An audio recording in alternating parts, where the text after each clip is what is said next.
1, 2, 3. What up, Pod Squatters? I'm Anita Wong. And I'm Tiffany Lee. We're real estate agents, investors, and the co-host of SARE Ladies, the girl power arm of Subtle Asian Real Estate. Every episode will feature funny, casual conversations with dope AF participants killing it in the real estate game. But also mostly people like you and me, just trying to figure it out. Stay for the drama and lulls. We're not pulling any punches.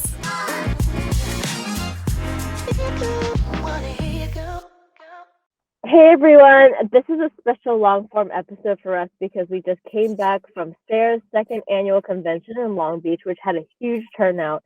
There were 450 people in attendance and a yacht party. This was our first big live event since launching SARE Ladies, and we were invited to host a women's panel, which we recorded and we're bringing to you now. But before we jump into it, Tiff, what do you think of SARECon? It was chaotic. It's been 2 weeks since SARECon, and my sleep schedule is still fucked up. Thanks for asking. You flew from the East Coast, so it was brutal, yeah.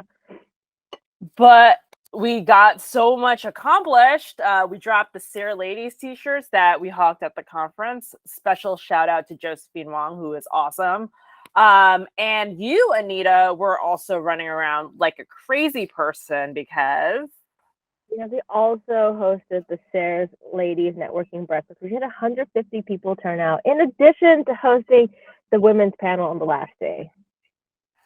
Yes, that panel was awesome. It actually got really emotional at some points. Like, I didn't expect that to happen at all. You're like Asian Oprah, Anita. I know, we should have been given a card. You get a car, you get a car.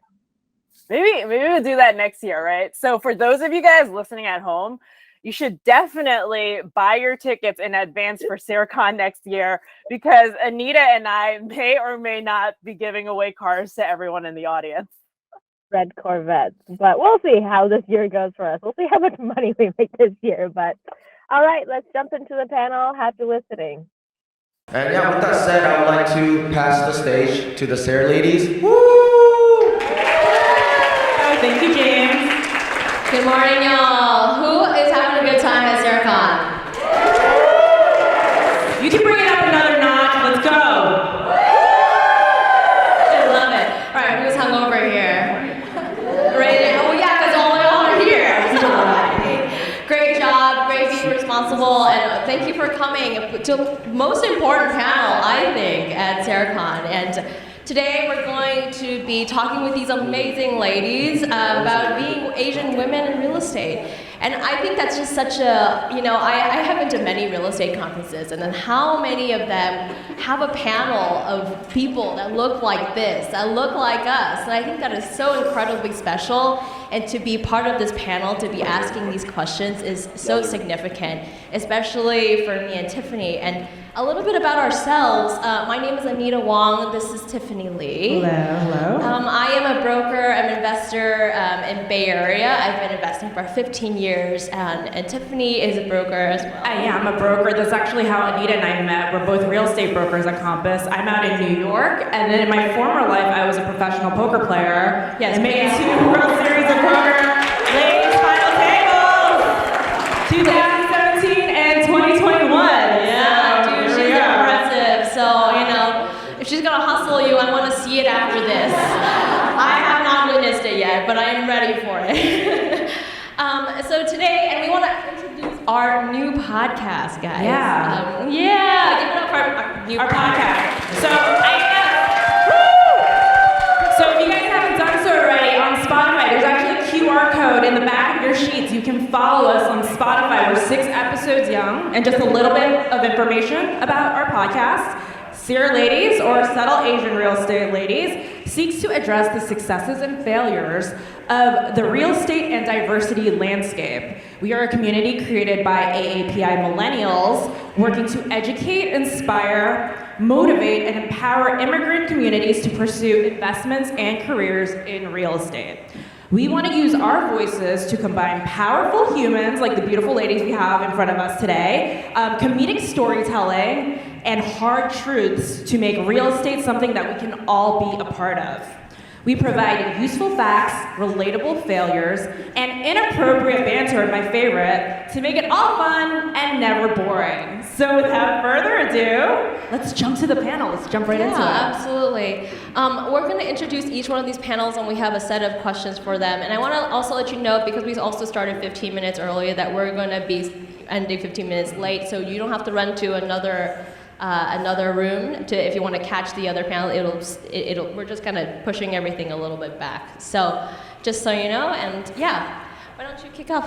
All right, so first up we have Scarlett Jia. Scarlett specializes in multifamily and affordable housing acquisitions and has directly contributed to $1 billion acquisition and disposition activity at Clear Capital. She also runs a commercial real estate consulting service and single-family rental business. Scarlett is Chinese and lived in 5 different countries, including China, Singapore, Japan, the UK, and the US growing up. So give it up for Scarlett one more time. Say hi, Scarlett. All right. Next we have Ganga Tarwady. Ganga is the co-founder of Infinite Performance with over 16 years of coaching experience and 7 years of experience in financial services. Ganga Tarwady is best known for giving exponential value to her clients through her value-packed performance coaching, marketing and sales programs, and consulting for real estate syndicators and investors. Her companies, Focus Coaching and Infinite Performance, help people achieve wealth in every form: money, relationships, and achievement of personal goals. Ganga's family, your family's from India, correct? Yeah, we actually had them include their backgrounds as we're talking about being Asian women in real estate, so yes. All right, so next up we have Frances Yen. Frances is a multifamily investor and co-founder of the 10X Real Estate Group. She is also a top producing lender and helps borrowers with creative financing and strategies. So what country are you from, Frances? Vietnamese. Vietnam in the house. Let's go. Everybody give a round of applause. Frances. And we all need our food this morning because I was hungover, so. Perfect hangover food. And then last we have Ntxhi Song. Ntxhi is a hotel broker and hotel owner in Long Beach, specializing in mid-scale hotel properties in the $2 to $20 million range. Prior experience includes senior associate at Colliers International in Greater Los Angeles. She was also an analyst at CBRE Hotels in Atlanta, where she underwrote over $1.5 billion in hotel and lodging assignments in the Southeast and Caribbean markets. She moved to LA 6 months prior to the pandemic from Atlanta, Georgia, and is Hong American. Her family immigrated from the mountains of Laos after the secret war in Vietnam. Give it up for our panel, guys. All right, well, let's jump into the first question. So we'll go from left to right for this one, all right? How has being a woman of the Asian diaspora influenced the way you do business? All right. It's definitely given me a competitive advantage. It took a journey and trial and error to get here to realize that, because most of my counterparts and competitors are Caucasian men in the late 50s and 60s. But I think over time, I recognized that being someone of Asian descent, a woman, having a small frame, there's this perception that I'm less threatening, I'm more inviting and nurturing when it comes to business. And there's already this idea that I'm gonna already be smart and hardworking, so I'm able to win business that some of my competitors can't. Great answer. I think for me, it's instilled this great work ethic.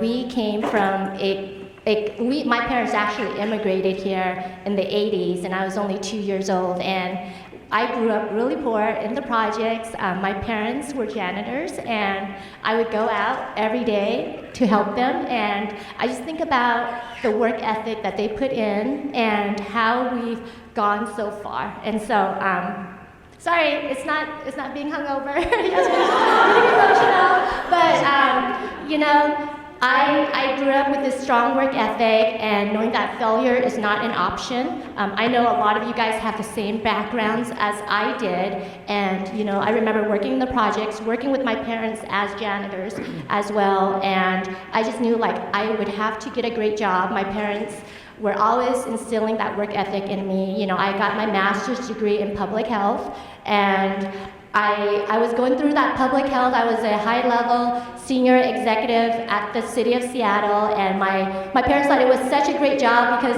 I got this pension, and they were giving me a free car to drive every day with mileage reimbursement, so they thought it was great, but I just knew that real estate was my passion when I read Rich Dad, Poor Dad, and something just clicked in my head, and I knew that I had to have financial independence, and I could not lead a poor life. Like I could not have my kids live or go through the things I had to go through. So it's amazing where I came from. Now I'm a top producing lender. I have 25 doors right now in multifamily, and now I'm living in the most affluent neighborhood in Seattle, Washington. So just so amazing and glad to be a part of this real estate investing community. Wow, can we get a hands for that? That's amazing. What about you, Ganga? So I'm the first generation that has gone to work in my family. So when I came to the US, I came on a dependent visa, which is so fun. You can't work, you can't do so many things, it's restricted, and I had to learn everything from scratch. How do you negotiate? How do you get a job? How do you present yourself? How do you talk American? Because each country, each state I've lived in has their own culture and how you present yourself and how you make things work. And it was really hard. I started very late in my career, and it was so hard to share. It's really hard to share even now because it's painful. I don't want to break down in front of you guys. It's not easy. And I don't want to relive the past in this moment. But I had to pick up the pieces one by one, and that's where something I'm here for and something that I would want to create with everyone is like a sisterhood. Men have brotherhoods. We don't have a sisterhood. And when I say that, I'm not talking about where it exists. I'm talking about in real estate where it doesn't exist. I'm talking about the challenges where we don't feel like talking about the challenges because we feel we have to be alone, suffer, and once we break through, then we'll share our breakthrough with everyone. We'll share our victory, but we'll take the pain alone. So the biggest challenge is you're not alone. Look at the room. And there are men in here too. So men are not against women, or they're not trying to not have us be successful, but we have to ask them for what we want. And this has been my experience in later learning, is that you will ask, you will get. But if you don't ask, no one's going to know what you're going through. So that's the biggest challenge, is ask even when you think you're going to get a no, just ask. That's beautiful. Thank you, Ganga. Scarlett? It's going to be a little hard to top that off. Other than just the immigration experience and everything that everybody else talked about, I'm going to go back to SARE's meme roots. So growing up as an Asian kid, I had a very typical strict Asian parent growing up kind of experience. Growing up, I was forced to do a lot of competitions. And the night before my big competitions, my parents would always tell me, what if this goes wrong? What if that goes wrong? And it was really frustrating because I'm just like, why can't you just love and support me? But now looking back, that really taught me conservatism. And in my work, especially in investments, a lot of the times when dealing with very optimistic team members, it's really exciting to get super excited about the rosy side of the deals, how much upside is, how high the IRR is. But for me, I'm always the one that's like, hey, let's be conservative and see, what if we don't get the rents how we want? What if we don't get the kind of interest rate that we want. I'm always looking for the worst case scenario. So when I look at investments, my Asian background has really taught me to look out for the downside. I would never invest in something just because it's all rosy. I would always make sure that I'm prepared for all the downside scenarios and, prepared for the risks. That's a great answer. Yeah, that's incredible. I love how how our Asianness really shows up in the way that we make business decisions, and I think that having a community like this is so important because we understand each other. We understand our parents were restaurant owners or sweeping up floors and how conservative and how hard they worked because of how much they went through in order to get us here in the first place, and how that really shows up now and how we also relive it, right? It's like we are not the same as our parents' generation. We are not the same as their life experience. And we need to kind of do things better. And we're here to do things better, to do things smarter, to scale, and which is an opportunity that I think our parents and stuff did not have. Speaking of parents, Anita, your mom said something great about you and I when we became business partners, about how it was so serendipitous that we're on two different coasts, but we kind of grew up the same way with the Asian culture, so it was almost automatic that we understood where the other person was coming from with our ideas and how we were approaching things. So if you guys have time, network with other women here at SARECon and find your kindred spirit. So there you go. Our next question, so what have been some challenges or rewards that have surprised you through bringing your whole identity to what you do? You can go back. Yeah, all right. I think for me, I don't know if a lot of you guys can relate, but being in real estate and especially hotels, my parents did not understand what that means. They still think I work in a hotel.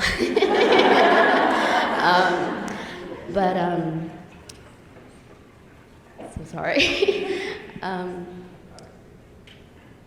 I actually had to cut ties with my parents. I'm so sorry. I'm like you. So for me to achieve my dreams, it was something I had to do. To break into the hotel space was very hard. Because being Asian, we live for our family, for our parents, and there's this idea that we owe it to them because they give us life. And it was very toxic on top of what I had to deal with in the workplace. And I think it was probably the best thing I've done for myself. I did go find Jesus, I went to therapy, and I had to find myself. And this time around, I was achieving this goal for myself and becoming a hotel broker for myself and not for anyone else, and not out of resentment or anger from how I was raised. Sometimes I feel like I would have been able to achieve it faster, but this is the way it's supposed to happen, where you have to recognize that, hey, I have to make decisions and live for myself. So it's been very rewarding, but also at the same time it's been challenging because it's one of the things where, again, my parents will just still never understand. Thank you.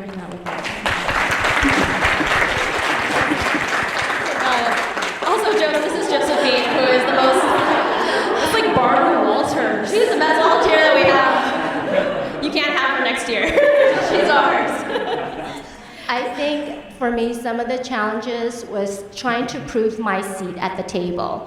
As you guys know, I was in corporate America, and I would be in the boardroom with old white men, no offense, but and I was the only Asian American woman, and being young as well, where I felt like I always had to prove it to, that I belonged there, that I had a seat at the table. Some of the men, white men, reported to me too. So, I mean, the fact that I was their employer, it made it more difficult because they would think I was just a young Asian girl, and what am I to do to tell them what to do? So one of the things that I overcame was to be secure with myself, to be secure that I'm a woman, I'm an Asian American woman, and that I provide value. And as long as you're secure with yourself, you don't need to prove anything to anyone. You're your own person. We're all contributors to this amazing real estate community. And so one of the things that was challenging was that I also had, in the real estate world, a lender would always, after he talked to me, he would always say, do you want me to talk to your husband? I can talk to your husband as well. And I was like, no, I make the decisions. My husband just shows up and signs the papers.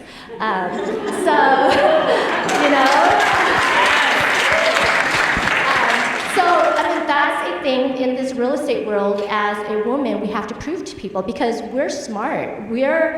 If it wasn't, I think girls rule the world. But we need you guys too. But really, we don't need to prove it to anyone. We're just as important. We provide value, and we can be boss babes in our own worlds. And we can be super moms and girlfriends and sisters and so forth. So, yeah, go sisterhood. Ganga?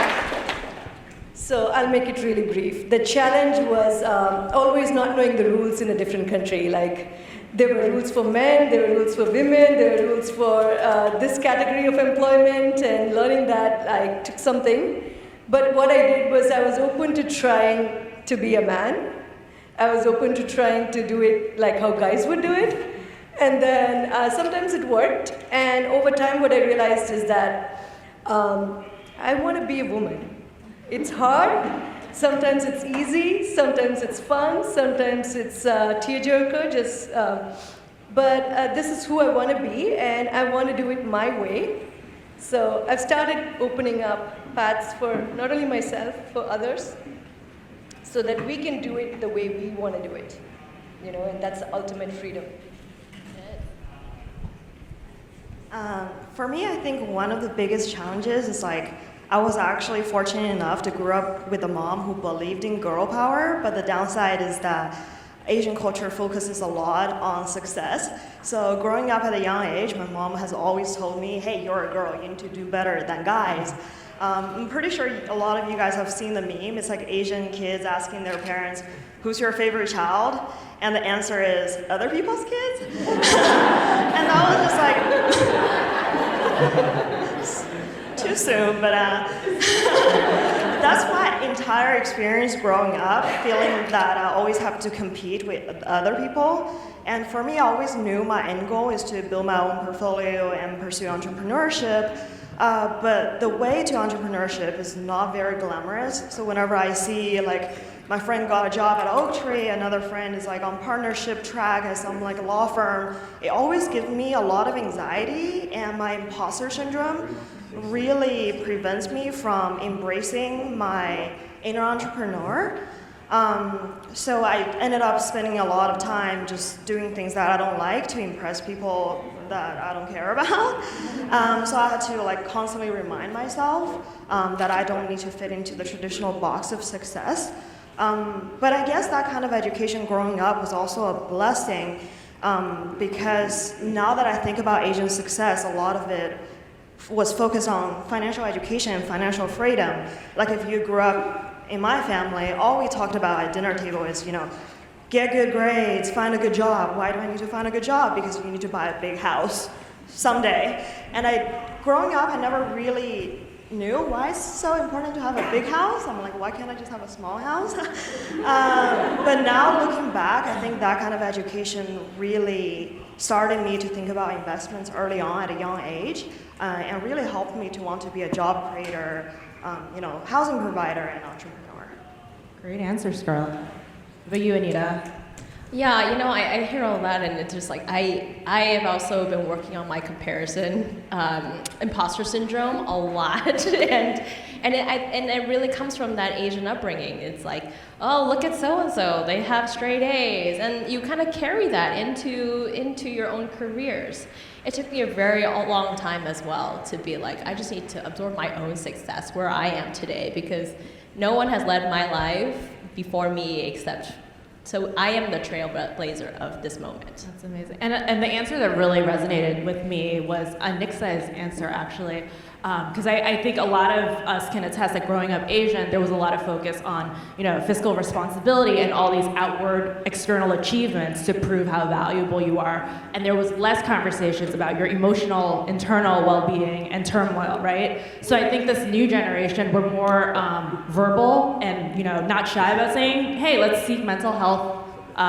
There's more mental health awareness, like we're more willing to have that conversation. So I think that's kind of like, that was a challenge that I had to overcome too, is just like, oh, maybe I'm struggling, but we just swallow our struggling, but there you have to save face and be like, I'm not suffering at all.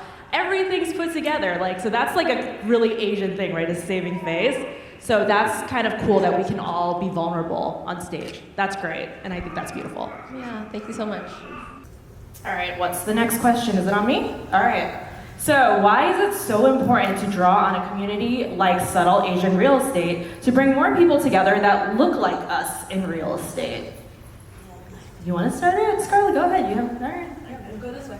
Okay, before I give this answer, I'm just gonna say, SARE is probably one of the best things that happened to me in 2022.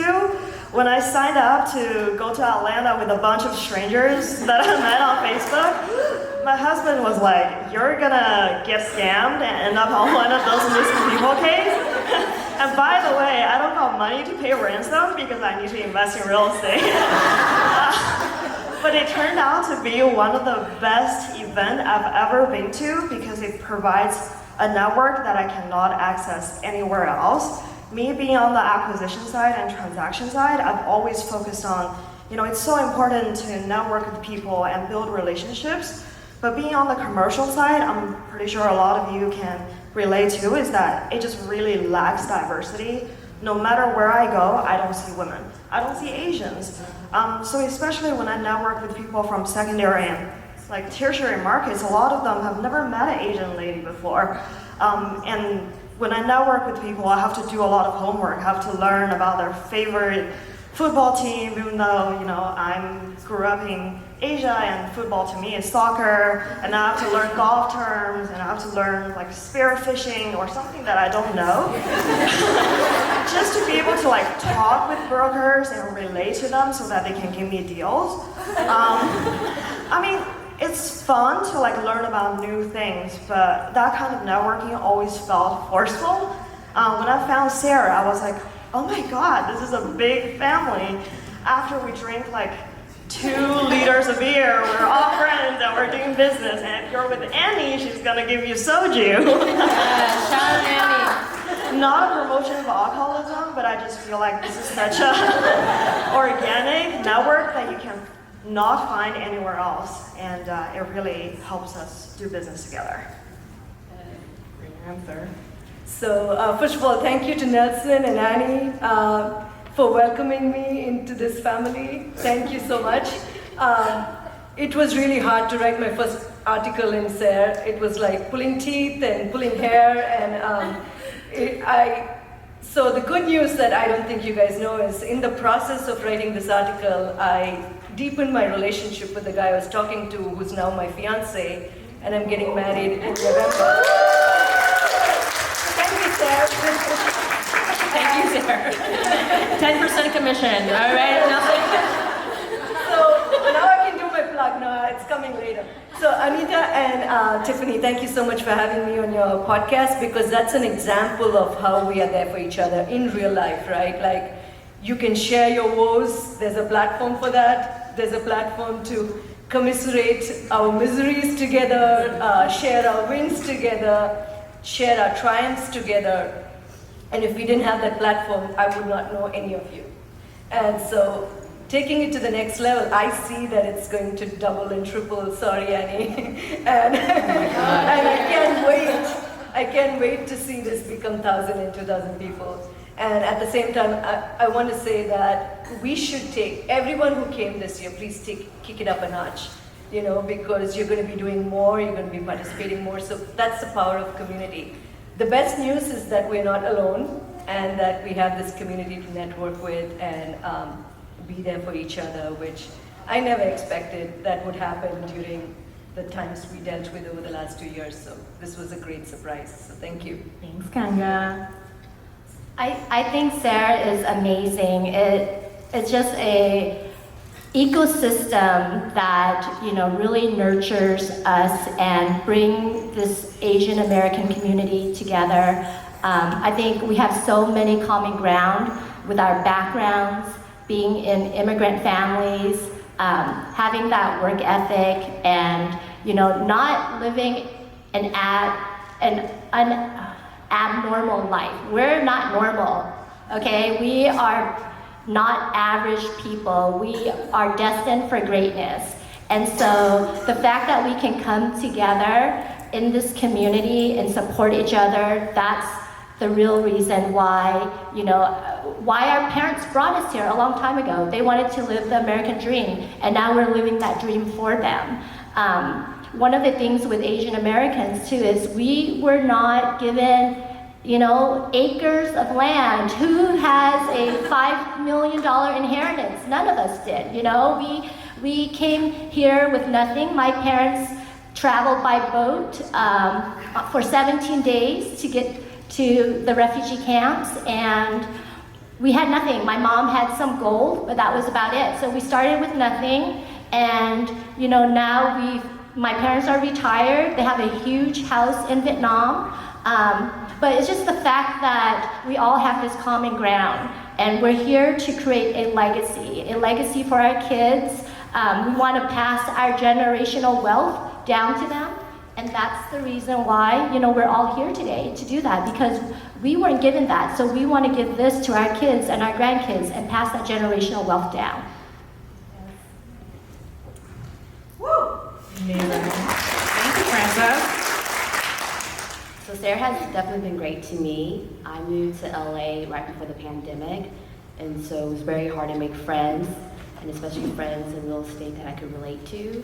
And so when SARE was around, like when it popped up through like subtle Asian dating is probably where I found it. I don't know why I was in that group either. but yeah, I've been able to make so many friends, and I'm kind of sound like killer, like I don't post at all, but I will find you. But I've been able to make so many friends, and it's just been a pleasure to come here and then recognize a lot of people that I've spoken with. I honestly don't even know how I'm on this panel, but thank you guys. Stop it. No, but seriously, how am I on this panel? Yeah, I want to, so how can people here, men and women, be allied to Asian women in real estate?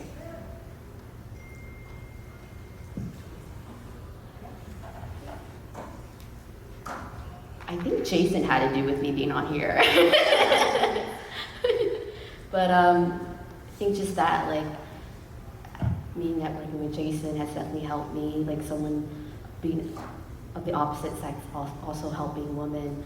I would never personally volunteer to put myself out there. I mean, it's really hard for me to host my sales online. But I think just having allies such as men just kind of pushing you, or even women too, push you like, hey, because my other girlfriend was like, no, you need to promote that, that's marketing. Like if you sold a hotel, you need to post that. So who struggles to brag about themselves?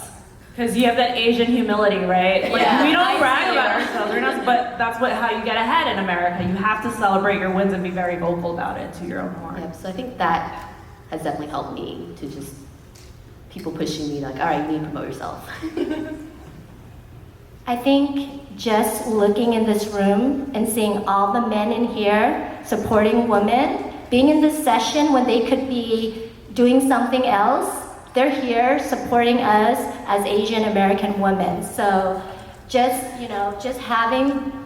seeing these faces and knowing that we're all equal, there's no one better than the other. We need each other.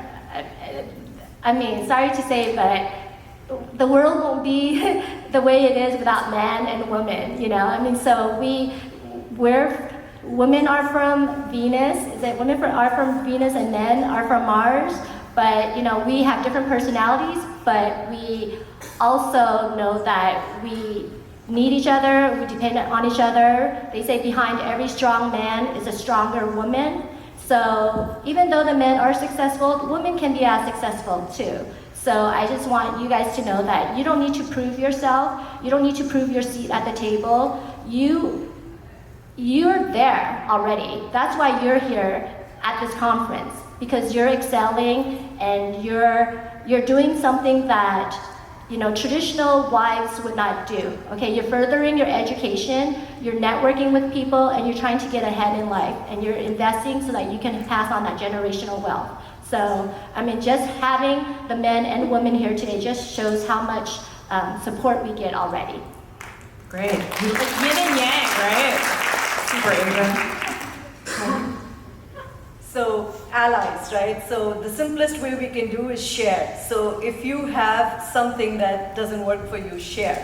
If you have something that you're proud of, that you did, your friends did, your family did, your coworkers did, share it. How we share, like when we share, things, our burdens lessen, and when we share our accomplishments, they double. So don't be scared to share, and that's what I learned. So that's my giveaway to you guys. I'm just gonna say you don't need to be a SARE lady to support the SARE ladies. So shout out to all the men who showed up today. And I think one of the most important things is just, I forgot who said it yesterday, be a good dude. Be a good sport and support us. Tony. And a lot of the times, like, you might not 100% relate to what we're going through or our struggles, but you can be there and say, although I don't know what you're going through, but I have this and that resources, I can connect you with people that might relate to you. And I think just be a good sport, be a good dude, really help support the ladies out here. Be a good dude. Yeah, be a good dude. I'm gonna put that on the back of these shirts. Throw your friend under the bus that they're single. To 400 people. Oh yeah, where's Tony? Here. All right, so moving on. We have one more question. For our newer Asian female investors in the crowd, if you were to revisit yourselves when you first started, what is one tip you bring along with you? Take my time before I make a decision. I think there's this urgency to invest in a deal, to kind of quickly run through the numbers, whereas okay, take that day or two to just kind of not even think about it and then see how I feel and then make that decision. I think it would be summed up in one word, and that would be grit. Have grit. Never give up. There's been so many times I wanted to give up, but I never did. And I know that some days it seems rough. Some days you guys just want to toss in the towels. Some days you want to go back to your W-2 job. Don't go and look back to that past. There's so much more to the future. And so I say, have grit, never give up. I was just at a conference and I heard Ed Milet speak, and it resonated with me because his thing was the saying, one more, just one more. So when you're about to give up, just one more day, if you do cold calls and you don't have a deal that day, don't give up, just do one more. So never give up, do one more, and have grit. They say the people who succeed is not based on their backgrounds, their socioeconomic status, where the family came from. It's because they had grit. So that's one thing I would advise to the young new investors: have grit and never give up. And understand that it's about the journey, not the destination. And oftentimes, I always say this quote, but difficult roads leads to beautiful destinations. So just remember that. That's great. Thanks, Frances. So I would say know yourself, know thyself, and to yourself be true. So if your value is not risk tolerance, don't take risks. So whatever your value is, be consistent with that. That's the biggest tip I can give you. And similar to Ntxhi, don't Don't get pressured. Do what's right for you.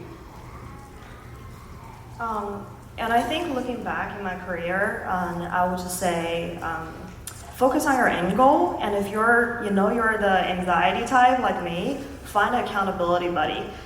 This was actually really inspired by one of my really good friends, Andrew Kopp, who quit his lucrative career halfway to intern at my firm just because he wanted to learn investing so badly, and 3 months into it, he made another career pivot to become a wholesaler. And I was just like, how do you give up a stable job to be fully investing in real estate and do that full time? And he said, I focus on my end goal, and there are a lot of glorious things that other people do, and if that's not my path, if it doesn't help me learn more skills that no one can take away, if it doesn't help me get to where I want to be, then I won't even think about it. And that was kind of a wake-up moment for me, because I've always had that imposter syndrome. And then after I talked with him about his career pivot, we started an accountability chat every week. We would share the deals that we're working on, we're talking about mini successes, reflect on if we're on track or off track. And ever since then, I've felt so much relief and clarity. Because sometimes switching from a W-2 job to entrepreneurship can be really hard. Bringing a buddy with you can make it so much easier. That's great. Thank you, Scarlett. So we have a few minutes left. That's our questions for the day. We're going to open it up to the audience. Do you guys have any questions for any of the ladies up here? I think we're also going to do one question from the WOBA, because I've actually good posted idea. some of the questions on there, and then we're going to circulate for. Does anybody have a question? Please raise your hand. Yeah, over there. But we're going to start with one of the WOBA questions first. Okay. Do you think being a female in real estate can actually be beneficial? Well, you want to. Yes, this is not a yes question. Maybe like how? He wants to extrapolate on the how. I'm just gonna say, whichever real estate conference you go to, the ladies' bathroom line is always gonna be shorter than men. Other than that, whenever you go to these events, you're gonna, since there's not a lot of women, you're gonna find the same people over and over again. But what I find amazing about that, you actually kind of feel the bond of sisterhood, and you genuinely want to help each other out. Reflecting back during the last 5 years, like some of my strongest relationships are women. They're the ones that send me deals first. Whenever they get some off market, they hit me up just because we want to do a deal so badly with another woman. Yeah, I love that. I think that's one of the most important things, is to how do we activate for each other, right? We will have times where we're looking for deals, we're out of a job, we have no idea what to do, we have a tenant is suing us. How can we consistently be activating for each other, reaching out with each other's needs? And I think that's probably one of the most important things for women's home to women. Does anybody want to add to it? I guess this one's optional. Sure, I'll add something. I think one of the things that sets us apart is that we have empathy, we build relationships. We're not just looking at the deal just to make money, but there's a deeper meaning to all the deals we do, all the relationships we have, So with that, it comes with a lot of trust. So what I've seen is in my deals, they trust me more because they understand that I'm not out here just to make money. I'm here to help them, let's say, help the community rehab apartments and so forth, and providing homes for our tenants, nice homes for our tenants. And so they understand that there's a relationship aspect to it, and I feel like that has given me an advantage that we can build those relationships with people. Thank you. The question in the audience. Yeah, my question would be for Ntxhi. I'm glad that we were able to talk yesterday and about hospitality. So, and I want to say that thank you for all of you for coming to talk about the experience going through, especially in hospitality. I'm in the regional team, which is from old theater women, and I can remember that when it goes all female, all male Caucasians, managers that report to me and all of that, so I totally understand what you're talking about. Now my question is for hotel deals, because sometimes I really want to run my own hotels, right? Because I have all this experience, I work in corporate and I know how to run it, I have connection to do it. Now, I don't know, do we have any funnel, any channel for like Asian women about hotel acquisition and any of that? Where can we connect each other with? I'm sorry, what was the last part? Where can we connect with each other? Is there any channel? Is there a channel? Like women like us in hospitality, let's say, to run a group, acquire and sell and buy hotels. You're asking if there's like a resource for women to connect in Like hospitality? a channel that we can talk to each other because share this a lot, right? Just talk about multifamily, talk about commercials, but this hospitality is very specific about how to run it. Do we have any channel like that so we can talk to each other about it? So there's currently not one. I am in the process of creating like a Facebook group for hotel investing. It's actually in the works. We'll be hosting like webinars on how to underwrite hotels and share resources and relationships. But I'll add you on Facebook, or add me on Facebook so we can get that started. But there's not. There is a need for it, I agree. And there are some other Facebook groups as well that I'm happy to connect and share. Love that. All right, thank you. Yes, up here. Just wanted to know how you guys broke into the multifamily acquisitions and the hotel industry. For the two of you. I think Scarlett and what's that? I'm multi-family. So I started off with single-family homes. So my first home I bought from my parents actually, and we still have that house because I sold it to my brother. But for a steep family discount, like super family discount. But so I took those proceeds and I bought more rental properties with that. And if you guys don't know, but there's the power of the refinance. So I kept on refinancing, doing a refinance cash out, and taking those proceeds to buy more homes, and then I would sell my single family homes and did a 1031 exchange into multifamily. And when I first did single family and getting into multifamily, I was really afraid. I was like, okay, I think I'm gonna get a duplex. I wanna get out of this space.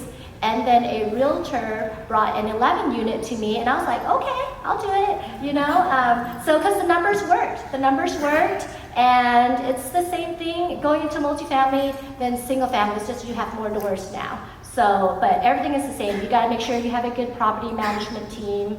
Your team is key. Make sure that you rehab it, get those rents up, and then you do the refinance cash out, and it just starts snowballing again. So get that first investment property, and then you'll just keep on exponentiating your portfolio. Awesome. I think we're going to wrap it up. We have about, we're out. Time's up, but can we give an applause for this amazing guy? You can find their contact information on the sheets right in front of you, so please take that with you and please have a conversation afterwards. Just one more plug. You obviously have seen these yellow t-shirts floating around. Today is the last day to get them. So if you want to support women, let this be the first act here, along with you following us on Spotify. So this is your last day to pick up these t-shirts. All these proceeds go to an amazing nonprofit that is there to support families that have suffered from AAPI hate crimes in San Francisco. Josephine, who's right here now, but she will be right outside selling them, and they're going to be right outside forever. Thanks, Josephine. Thank you so much. Thank you, everyone. Play some Beyonce. Play us off with some Beyonce.